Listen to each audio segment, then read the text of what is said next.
Hello and welcome. Today, we're going to dig into a really crucial, but honestly often overlooked part of running a nonprofit, the common mistakes organizations make with fundraising registration. Getting this wrong can cause some major headaches, so let's break it all down. We want to give a quick shout out to Ironwood Registrations for making this explainer possible. It's part of our series on multi-state fundraising compliance, where our whole goal is to make this pretty complex topic practical and, easy to understand for nonprofit leaders like you. When it comes to nonprofit compliance, charitable solicitation registration is this huge blind spot. It's an area that trips up even the most well-run organizations. And in this explainer, we're going to see exactly why that is. And the really interesting part? This issue almost never comes up when a nonprofit is first formed. It might not even be on the radar during your first few fundraising pushes, and that's exactly what makes it so tricky. It can catch you completely by surprise later on. So what happens is, most organizations only find out there's a problem when they're forced to. Maybe a grantmaker asks for proof of registration, or a payment processor puts a hold on your funds. Or worse, you get a formal notice from a state. By the time any of this happens, you've likely been out of compliance for months, maybe even years.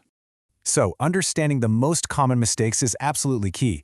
It helps you prevent these reactive fire drills and avoid a ton of unnecessary stress. Let's walk through the 7 biggest pitfalls we see all the time.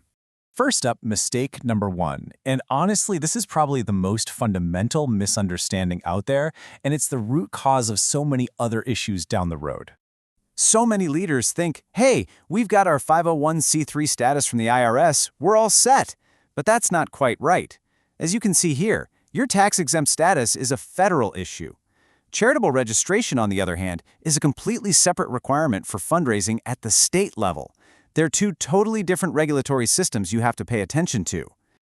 Okay, on to the second common mistake. This one is all about seeing registration as a sort of one-and-done task, when really, it's just the beginning of the process.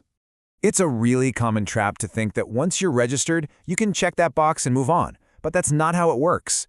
In just about every state, you have to renew that registration every single year.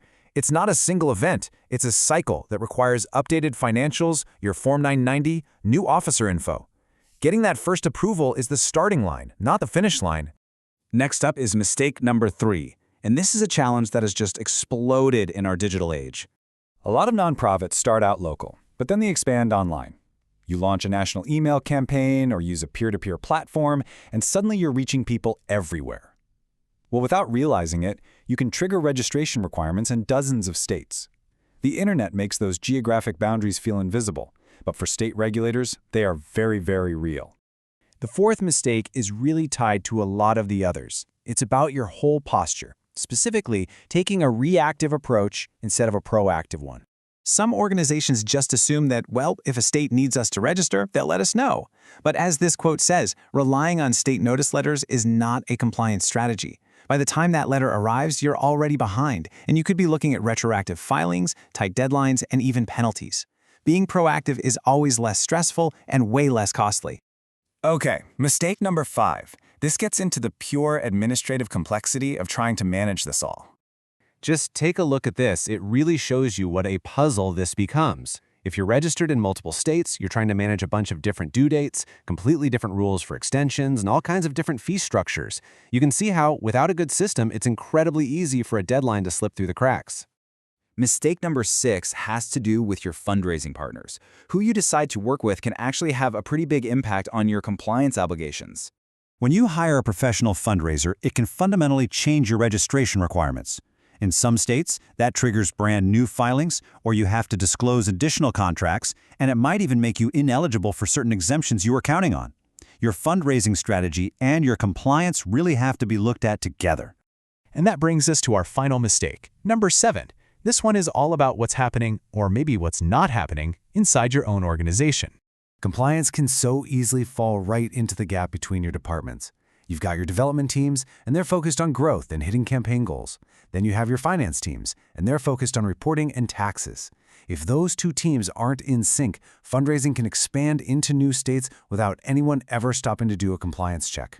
So, we've gone through the common problems. Now let's shift gears and talk about the solution, building a proactive system.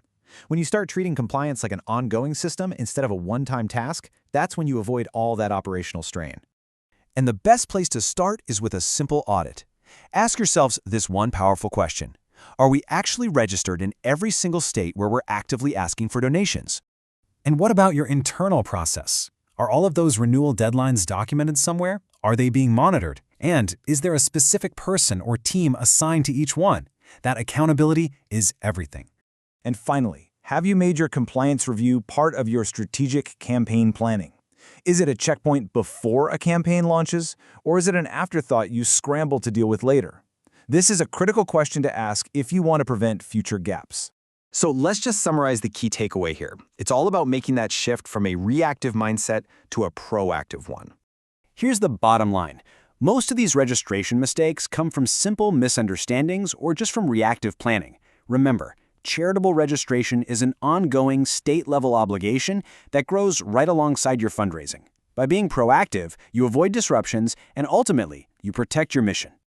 For more compliance guides and educational resources on this very topic, you can always visit ironwoodregistrations.com.